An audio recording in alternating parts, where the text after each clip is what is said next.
So this is where the quarantine is taking me now. I'm doing a review of the 2010 remake of Nightmare on Elm Street. I'm actually old enough to remember when the first film came out, and here's a real throwback if you're old enough to remember this. That was 1984, I believe. It's the first Nightmare on Elm Street. And back then, I was a real young kid at the time. I used to suffer from night terrors. So the idea of a monster that could actually kill you in your sleep and then you would die for real, that was super terrifying for me. And my parents let me watch this film when I was probably around like 10 or something like that. And yeah, it scared the living daylights out of me. I saw on Netflix that they have the remake. I vaguely remember that they even remade this film. And as we all know, like Hollywood is just creatively bankrupt. So my expectations were not very high. But I decided to watch it. I mean, I'm home and, we can't really go out and finding myself just kind of doing weird things, I guess. Now I want to talk about it just because I don't really watch films that much anymore. And because I know that like things just aren't that good in Hollywood. They're not making good movies anymore, let's be honest. So spoilers, the movie's 10 years old now, but spoilers ahead. The film starts in a diner, and right away you're like, okay, this is probably a dream sequence, and this is how they're going to introduce Freddy to the new audience, right? The first guy in the film, he's kind of looks like a kind of a douchey like jock bro. And you're like, okay, he's going to be the first victim. And right away, the movie kind of tips its hat to you. In order to do a poor job of maintaining tension in the film, they're not going to let the audience really be able to tell when they're dreaming and when they're awake. And this will allow Freddy to basically come at them at any point in the film. It's really cheap, to be honest. And the thing that tipped me off right away that the movie was going to go in this direction is we know in the beginning scene that this is a dream sequence, but the guy, like his dream diner, the vision of the diner that he's in is like perfect. And anyone that remembers their dreams, a lot of times there'll be a focal point, but a lot of the edges are fuzzy, if you know what I mean. So there's just this scene where the guy gets up to follow this waitress, and I just happen to notice that everything around him is in like perfect detail, all the way down to like all the specials that are written on like the chalkboard. If you ever go into a diner, they'll put like the specials, like the daily specials on a board, and they'll tell you like how much they are. And that's all there. Either he's a savant and he just look at something once and just remember everything and it just reappeared in his dream, or if he was the one that actually had to write like all the menu items on that board. I guess that would be your nightmare, right? Like every day if you worked in a diner and the owner was like, okay, you got to write all 100 specials on this board. Then the end of the day you erase them. And then the next day you're going to write basically the same thing. Yeah, that'd be a nightmare. And then you go to sleep, for real. And you might have a nightmare about having to write that stupid menu. But I just happened to notice that even like the menu is written there right on that blackboard. I'm like, all right, that's just way too specific. So the movie's already kind of tipping its hat to the fact that it's not going to let you know through the film when the main characters are sleeping or awake. So that was the first thing that kind of irritated me. And then the second thing, this was huge actually.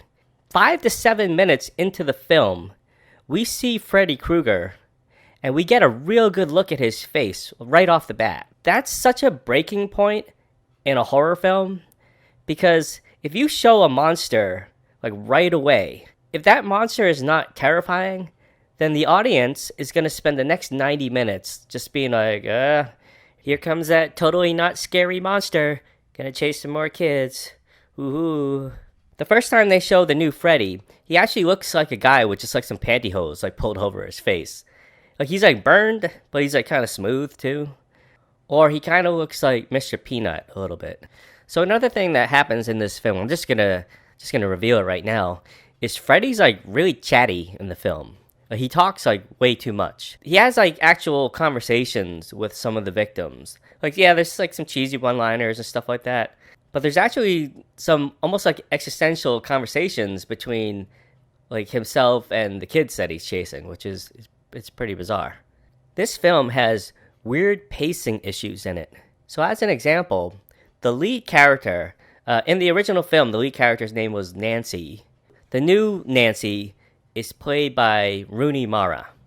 And she is in the film early because she works in the diner. But But then like they don't show her again for a good half an hour. But basically the main character isn't in the film for like the first 30 minutes, aside from a very brief encounter with her in the diner. And I actually thought that the film was going to focus on this really attractive blonde girl who I had to look up. I was curious if I had ever seen her in any other films. Her name is Katie Cassidy. And to answer my own question, no, I have not seen her in anything else. This is kind of a conflicted gripe that I have also, that these teen slasher films, I always find it distracting if like the main character is a female and she's really good looking. It totally breaks immersion for me. Because the entire time, even when she's being chased and like her life is on the line, I'm just like, oh man, she's so hot. I thought the film was going to be about her because she's the girlfriend of the first guy who gets killed. And then it's so weird because the very next scene after that guy dies, they show them at the funeral and she's wearing this like smoke show, like skin tight, low cut black dress. And she just looks so good. And she doesn't seem that put out by the fact that the guy, like her ex-boyfriend, just self-deleted himself in the diner right in front of her. You would think that from that point on, like anytime she saw like a steak knife, she would just like freak out. But they show her sitting there at that funeral, and man, she's just like, she looks smoking. And then like the next like 20 minutes or so, the film is kind of doing character development of her, which makes no sense because she becomes like the next victim. Why did they spend so much time like kind of focusing on her if they were just gonna get rid of her as the next victim? I guess she was there just as like the eye candy, like to try to rope you in. Because to be honest, I seriously thought about turning off the film after like the first 10-15 minutes or so. Probably like the first 10 minutes. When I saw Freddy Krueger for the first time, I was like, that's what he looks like? I was not impressed. But then when they went to that funeral scene and I saw that girl in that dress, I was like, maybe I'll keep watching a little bit longer. So then what happens is the hot blonde girl, Katie Cassidy, she has like this real psycho looking ex-boyfriend. Like the actor that portrays him, he looks like he's done some real life stalking of ex-girlfriends in his life. He's just got that like super intense look. I don't know, maybe he's a great actor and that's what they wanted from him. He looks like a cross between Zac Efron and John Mayer on like crack. He's just like all wound up, like way over the top. And there's a scene that's like really confusing to me. So the hot blonde girl, she's at home. Oh, before I get to that, I just want to make mention of the fact that are these kids supposed to be in high school or are they in college? Maybe that part just flew over my head. But so this girl, the blonde girl, she looks like she's about 28 years old to me. But they show her in like a classroom and she's not the teacher. And I was like, wait a minute. In the original film, they were high school kids. And in this film, even if they're college kids now, she looks old. I mean, she looks good, but she looks way too old to be a student. Unless she was like going to med school or something. I don't know, something where you'd be in school like when you're like 28 years old. But that was another thing. When I saw that scene, I was like, wait, how old is she supposed to be? In fact, like looking at all of them, like all the main characters, they're college age at least. And if they're in college, they still look like they're too old to be in college. So that kind of threw me off too. So the next scene I want to talk about is when the hot blonde girl and her crazy ex, like her crazy looking, like John Mayer looking boyfriend, kind of a cheap jump scare. He just like shows up outside her window, like that whole thing. And she lets him in and, they're talking and it gets really intense because they realize they're both having the same dream about the same guy chasing them. And then the super intense guy is like, no, that could never happen. Ugh. And then she's like, please stay with me. And I was like, all right, so at least he's going to get the smash, right? But then the next scene, this is one of the most like confusing scenes to me in the film. The very next scene, it's not like a gratuitous sex scene or anything. They just show the two of them lying on her bed, and they're both like fully clothed. And they're not like cuddling or spooning or anything. They're just like lying there. And in my like kind of twisted head, I'm like, did they smash or did they literally just lie down on the bed? Like I don't know who like gets dressed like after doing the business and then just like lies there. Well, I won't go into too much detail, but basically, this is the end of the hot blonde girl, and I was bummed out because at this point she was like the only reason why I was still continuing to watch the film. The ex-boyfriend or current, I don't know what he is. He's just there. He gets arrested. I don't know how they ended up pinning it on him, because like a whole SWAT team basically shows up. It's not really a SWAT team, but like a half dozen police cars just show up, and he gets arrested, and up to this, and he gets deleted while he's in like the holding cell. And so up to this point, this film, it's not a shot for shot, but it's pretty close to what the original is. And after those two characters are eliminated, that's when it moves to Rooney Mara's character as Nancy. So again, like the pacing's like super weird. Like I almost forgot she was in the film. And then it's like, oh, yeah, I guess the movie is about her. That was weird. And she's got this like just super mopey looking like male orbiter guy. He just looks like super depressed. And we're supposed to believe that he's going to be the strong male like savior in the film. So let's get on to the character of Freddy Krueger. This film is so bizarre in the way that they kind of craft his character. I mean, everyone knows his backstory. So and we know it from the original films. So the retelling of his story is just like out of place and weird. Some things that I've always wondered about Freddy, I just want to kind of freestyle on this one for a bit.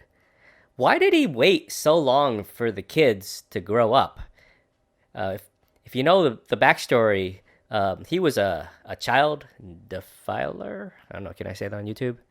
And the parents of the kids, they exacted revenge by burning him alive in a boiler room. And then somehow he came back to life in the kids' dreams, and he's able to exact his revenge on the kids, not the parents. He kind of does eventually in the original films, and he actually does do that at the very end of this film. But for the most part, he's just kind of hanging around like for, well, the kids were like 5 years old when he was having his fun with them. And now they're like supposedly 18 to 20, even though that one girl looks like she's 28. And so what was he doing? That like did it take him that long to reincarnate himself? Like what was he doing? Why didn't he go after the parents? One of the weirdest things I've always wondered about Freddy Krueger is, can he only exact revenge on the people that he felt slighted him? Because once he deletes all the kids, and then even if he decides to delete all the parents, what happens to him? Is he just gone? Or then can he extend it to, other people that have slighted him? Like maybe there was when he was a kid, maybe there was a teacher that said he'd never amount to anything. So is he going to go find her and delete her in her dream? So the next thing that this film does that's kind of weird is they actually show Freddy Krueger before he was burned and murdered and then came back, as this demonic killer. And it's super weird. So basically, all the kids that he's hunting down, they all happen to attend the same preschool together when they were like 5 years old. And the school apparently employed Freddy Krueger as a custodian or something, or a groundskeeper. And he happened to like live in the basement of the school. And he was like 45 years old. And, and they're showing him just like playing with the kids. Like when he wasn't working, he was just playing with the kids. And at the time, none of the parents thought it was weird that this like 45-year-old like janitor was just like playing with their kids, instead of working. And he just happened to live in the basement of the school. And it wasn't until the kids ended up tattletaling on Freddy Krueger, and that's when they decided, because this is how all rational parents would react, right? Like we're not going to the police. It's like our only option is to corner this guy in that basement boiler room and just light him on fire. So that's what they do.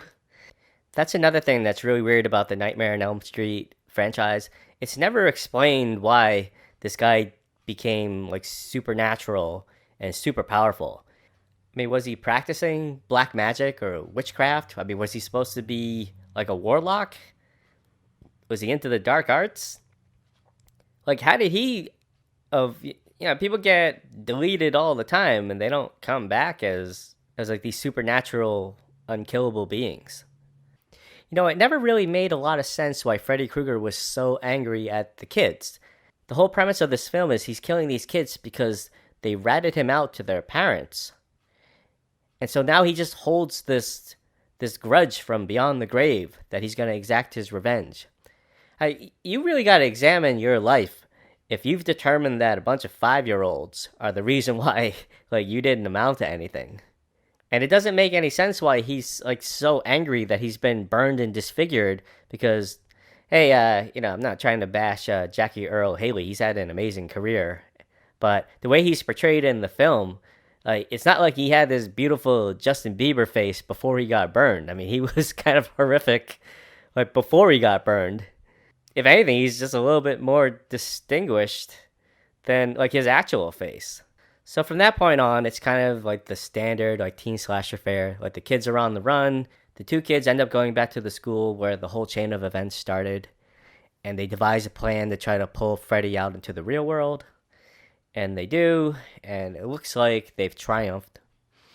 And then at the very end, the film does another super cheap thing where you kind of know that something's going to come up, that they just want to leave you on a cliffhanger. Oh, he's going to be back. They didn't get rid of him. Well, this movie puts it in your face so hard. Yeah, you can hear the music in the background is kind of ominous. And they're yeah, I think we escaped him and it's over now.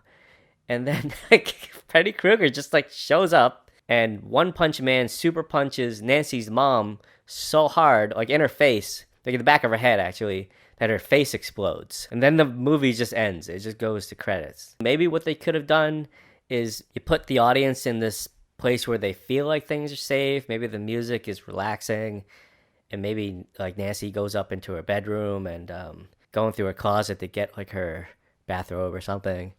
And then while she's rifling through the clothes, she happens to notice that Freddy Krueger's famous sweater is just hanging there. Camera pulls up close to her face. You can see that she's super scared, and then she just hears Nancy. And that's how it ends. And they'd be oh, okay. But in this film, nope. Freddy Krueger, maybe this was another dream sequence, or maybe he's in the real. You can't even tell anymore. You can't tell. But he shows up, punches the mom's face, her face explodes, and the film ends. And by doing that, the makers of the film literally just took a dump on your face. Because what they're saying is, yeah, everything that you just watched for the last, hour and 40 minutes, however long this film was, didn't matter. Because you can't get rid of the guy at all. Freddy Krueger is an unstoppable, killing machine. So everything that the kids tried to do was just pointless, which makes the film pointless. So if they had known that, instead of running from the guy, they should have just sat down, like that emo guy, when Freddy was chasing him. He should have just been whatever. And just sat down, unzipped his pants and just started manipulating himself. He's just get it over with. Because they're just gonna die anyways. And that goes back to my previous thought. If Freddy Krueger can only invade the minds of the people he feels that have wronged him, what happens after he eliminates all those people? Is he gone too? Or is he so powerful now that he can just be well, I can go after extended family members. I can go after people that live in this town. I can go after people that live in this state. Eventually, he'll just wipe out the whole world. So in closing, this film has a weird message. And that message is almost supporting people who prey on kids. And, if the parents come after you and they kill you, you're just going to come back as this super powerful demon that can never be destroyed. So go for it.